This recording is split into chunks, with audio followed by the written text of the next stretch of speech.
قال الله تعالى إنما يأمر مساجد الله من آمن بالله واليوم الآخر وأقام الصلاة وآتى الزكاة ولم يخش الله إلا الله فعسى فأولئك أن يكونوا من المهتدين।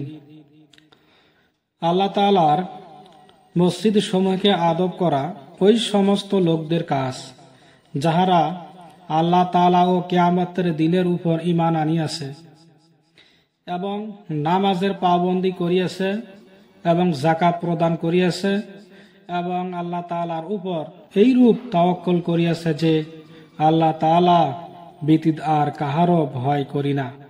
এইরূপ লোকদের ব্যাপারে আশা করা যায় যে তাহারা হিদায়ত প্রাপ্ত লোকদের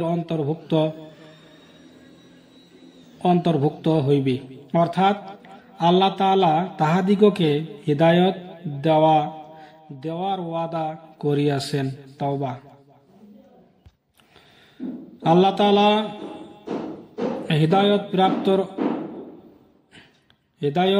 প্রাপ্তদের অবস্থা বর্ণনা করিয়াছেন যে তাহারা এমন ঘরে যাইয়া ইবাদত করে যাহার সম্পর্কে আল্লাহ তাআলা হুকুম করিয়াছেন যেন উহার উপর আদব করা হয় এবং উহাতে আল্লাহ তাআলার নাম লওয়া হয়।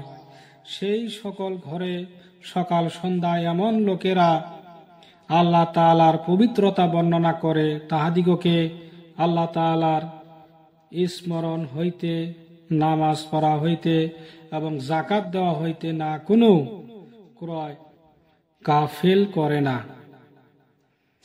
কোনো বিক্রয় তাহারা এমন দিন অর্থাৎ কিয়ামতের দিনকে ভয় করিতে থাকে যেদিন অনেক দিল ও চোখ উল্টাইয়া যাইবে।